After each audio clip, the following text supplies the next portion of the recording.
So I'm just driving out of Prague in the middle of this weekend to go to the Polyglots conference as stated earlier in this mini-series. So this is leaving. This is what leaving Prague looks like. But I don't want to film much of it. Normally I would film this in detail so that you could see how it looks when you leave Prague, going over that interesting bridge and all that stuff. Maybe I'll get as far as the interesting bridge, but to be frank, I don't really want to. It's not actually a bridge, it's just this high estacada over a valley. It doesn't cross, I'm not crossing the Vltava. It's just an interesting way to get to the motorway. It's pretty straight line from here actually. Not necessarily a straight line, but because the road will curve round, it's going south at the moment, it will turn to going more south-east towards Brno. But I think it's basically going to look like the same ciąg, as they say in Polish, the same sort of like, basically I won't have to go changing much to try and please you, as Billy Joel says. So anyway, I don't want to do a great deal, as I say, of filming right now, because I need the battery space. I've got another camera with me too, but I want the batteries really for the Polyglot conference. That's what I would like to be mainly using my existing battery space on. I do actually have the something that I can charge this with, or do I? No, I don't even. I didn't take my camera with me. I didn't take my my computer. Yes, I did. That's nonsense. I did take it with me. I'm trying to remember what I did yesterday.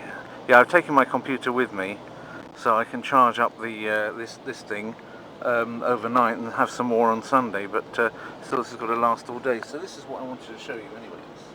This tall bridge over the estacada there with the nice views on either side.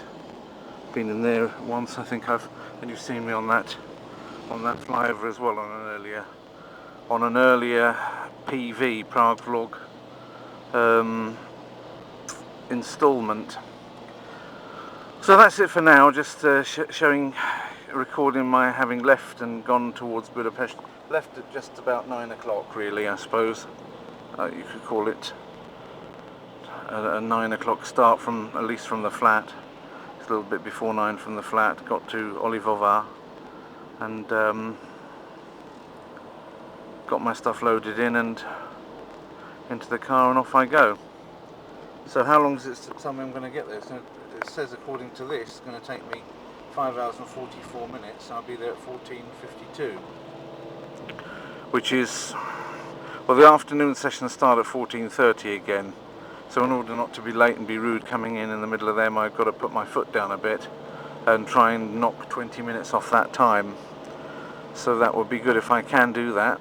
A bit sluggish in the morning, I was, more than I thought, because I've had a few short nights this week, coming back from the UK and also getting down here, etc. So that was all a little bit tough. So that's why I couldn't pull myself out of bed at 7 o'clock. I pulled myself out of bed at 7:30, and that's going to make the difference between getting there at 14:30 and not. But maybe if I put my foot down, I'll get there. The lunch is mooted, if that's the right word, planned for 12 until from 1 until 14:30. So that means I'm not going to make that lunch probably. Well, I can't see making that lunch. These things are usually fairly accurate. I usually find it difficult to outrun them. They're a little bit too optimistic sometimes. I mean, for example, right now I'm allowed to go 80, but I can only go 50 because of the traffic. That's already slowing me down vis-a-vis the algorithm here. Anyhow, like I say, got to keep the battery safe. And I need, if anything comes up worthy of particular mention, I will mention it. Other than that, I'm just gonna not mention it. It's interesting, isn't it, how the motorway to Brno starts almost near the middle of the city. I started filming just next to the museum, which is very close to the parking space that the company's got there that I've been able to use. And already I'm on something that looks a bit motorway-ish and is already signposting for Brno straight ahead. But hell, at this rate, it's going to take me all day to get down there.